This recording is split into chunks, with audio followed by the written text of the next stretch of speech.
Hello everybody, and today I'm going to talk about E3 2015 and give my thoughts on it.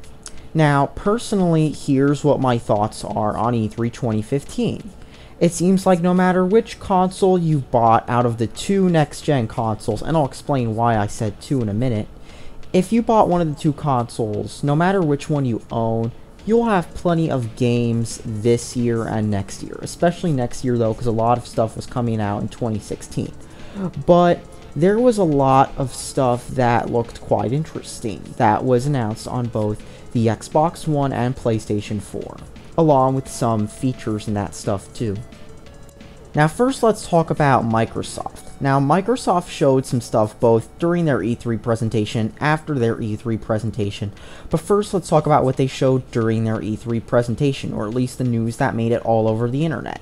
Now, not only did Microsoft show off some third-party games along with their main Gears, Forza, Halo first-party selection, but they also showed off a new intellectual property from Kenji Ifune, who was a Capcom developer and now developing a game as an Xbox One exclusive.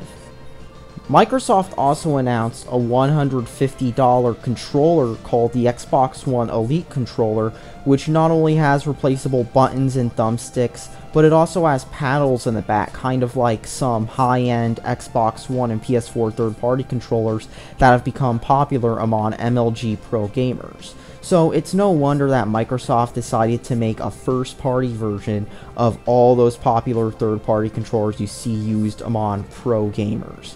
But not only that, but the big thing Microsoft announced at E3 wasn't the controller, but actually a feature that many people have asked for quite a while, and that is backwards compatibility. Now, when you go on many gaming message boards, one thing people would ask for is backwards compatibility, but Microsoft is finally giving people backwards compatibility with Xbox 360 games, and a good number of them too. Now, there's only 18 right now, but Microsoft promises that there will be hundreds of games, and on that one promotional picture that they've been showing around, there are a lot of other games on it. And well, I actually am in the preview program for the Xbox One, which is how you can currently get the beta test for backwards compatibility, and as you can tell, as I am currently using one of the 18 games, in this case Mass Effect, it does in fact allow me to play Xbox 360 games on my Xbox One. Now the only problem with it is that you have to download the game from Xbox Live, as it does not install the game from the disc, but once it downloads it, you can play the game at any time using your original disc. You do not need to rebuy the game whatsoever like you would on, say, PlayStation Network, where they've changed that thing up so many times at this point. I mean, you can't even play your PS1 or PS2 or PS3 games on your PS4, but you can waste money on PlayStation Now to play a laggy streamed version. This is not a laggy streamed version. This is the real game running on your own console. So here's the thing, you can actually play the game like you could on the 360. I mean, you even get a dashboard in-game that allows you to do 360 dashboard functions while you play the game itself, along with the ability to take a screenshot and record game clips like you can with Xbox One games. This could also give Xbox 360 owners a reason to upgrade to the Xbox One, as the PlayStation 4 does not currently have backwards compatibility, and the Xbox One used to lack it, but now it has backwards compatibility with both physical and digital games. Now currently the Xbox Store isn't completely set up, so you can't buy games digitally yet. However, you can put the disc in and you can play the game along with downloading the game on your Xbox One in the ready to download section in the My Games area of the Xbox One dashboard. And did I mention the Xbox One is actually getting a dashboard redesign too? And they announced that after the E3 conference, so anybody who has an Xbox One is in for some good stuff this gaming season. I mean, let's be honest here, if you have an Xbox One, you can look forward to a lot of stuff, but the PS4 is getting some nice stuff too. Now, while much of what was announced on Sony's side was a console exclusive or a timed exclusive, they still had some big stuff. From Guerrilla Games' new action role-playing game too well. Shenmue 3 being announced as a PC and PS4 game as a Kickstarter, but here's the thing, the Kickstarter already reached its goal in just a short amount of time because of the sheer amount of hype that game has had. And of course, let's not forget Final Fantasy VII's remake being announced finally after lots of fan demands over years and years. And let's not forget that this Final Fantasy VII remake was, even though it was coming out first on the PS4, it's also going to be on other consoles eventually, or PC. But here's the thing, Final Fantasy VII Remake and the Shenmue 3 game are big announcements for Sony. And of course there was some stuff shown on The Last Guardian, which has been in development forever. And of course there also was an announcement that Sony now has the Call of Duty DLC first deal. But other than that, there wasn't really much else noteworthy at Sony's E3. In fact, it seemed to have a lot of the games that you would have been associating with Microsoft's E3 several years ago, including Assassin's Creed and Call of Duty being demoed. But it doesn't matter which next-gen system you own, either the Xbox One or the PlayStation 4. Because either way, you still are going to get lots of third-party games on both systems, such as Fallout 4, the new Star Wars Battlefront game, which I personally don't like that much, but I know there's a ton of people who are going to be thinking it's amazing and stuff. They can do it, I guess, but the thing is, it kind of looks like a Battlefield reskin to me. And of course, there's all these other games coming out from Ubisoft, EA, and of course the usual Call of Duty and Assassin's Creed franchises, which come out practically yearly. And of course there was a new Mass Effect confirmed at E3 as well, which, here's the thing though, you know how I mentioned a lot of the games that are up and coming?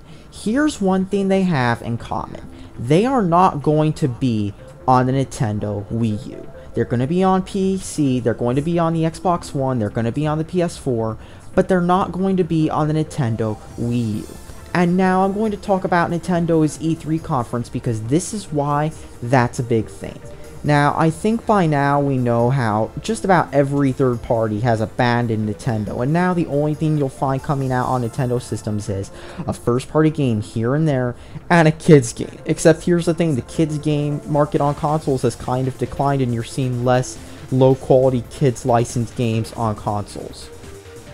But even as third-party support dwindles with Nintendo consoles, you'd think their E3 would be huge and have all these third-party games that would make up for it, right? I mean, after all, it seemed like maybe a year or two ago, the rallying cry when it came to Nintendo consoles was, who cares about third-party? We have all these third-party games. Well, here's the thing with Nintendo.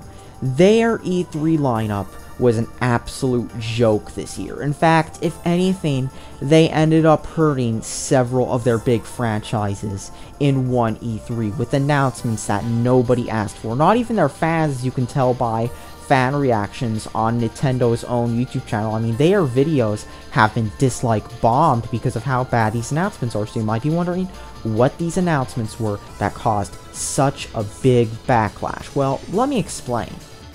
Nintendo's big announcement at this E3 was memes, Animal Crossing for the Wii U, except instead of an Animal Crossing game like many of their fans wanted, instead it was just some Animal Crossing Mario Party clone with amiibos. They also announced a Star Fox game, well, officially announced it and actually showed off like the name and stuff, which instead of using normal controls has these bizarre tablet controls that mix the screen of the tablet with the screen of the TV, and so you have to look at both at once because, you know, awkward controls is somehow innovation in Nintendo land and in the Mushroom Kingdom, I'm guessing. Even though, you know, poor controls can actually make or break a game, because if you have a game with poor controls, people will hate it and make fun of it and refuse to play it. But hey, at least it gave the world semi-confirmation that Miyamoto is kind of a furry, I'm guessing, because he did admit he was interested in anthropomorphic animals. And of course, let's not forget how, with Nintendo's E3, they showed off something that was probably the most controversial of all of the things they showed. A new 3D Metroid Prime spin-off that doesn't even have Samus. and just looks kind of bleh, even by Nintendo standards, where Nintendo makes the same game every, like, I don't know, console generation, I'm guessing. But here's the thing. People are pissed off about this new Metroid game to the point where people are making petitions on sites like change.org to cancel this game, and the video, like, that announces this game has been bombed with even more dislikes than any of the other dislike-bombed Nintendo E3 videos. But hey, at least there's more amiibos and Amiibo Skylander crossover, right, guys? And let's not forget Mario Maker, releasing on September 11th, and featuring, well, something you could have done for free by googling Mario ROM editor. I mean, seriously, there are about 4 million Mario ROM editors available that do the same exact thing as Mario Maker does, except 1, they're free, and 2, they run on your old Pentium 4, and you don't need to buy a Wii U to end up making your own Mario maps like Nintendo wants you to. And plus, it's funny because if this is supposed to be Nintendo's response to all Little Big Planets, all the Project Sparks, then this is kind of sad. It's like, here's the thing. Nintendo's not even trying to compete with Sony and Microsoft at this point anymore, because nothing they can put out is even pleasing their own fans anymore, because their own fans are getting pissed off at what Nintendo's putting out. Just take a look at the like and dislike bar on Nintendo's own videos, because it shows a lot about what people think about Nintendo these days, because Nintendo's a joke now. That's all that really needs to be said, though, about this whole E3. As long as you don't own a Nintendo system, and especially if you own a PC that is high-end and not just some e-machines that you got from Walmart that you only play Team Fortress 2 and Minecraft on, then you're going to have a lot of games to be playing this coming year and next year. That's all I have to say. Thanks for watching, subscribe for more, and these are my thoughts on E3.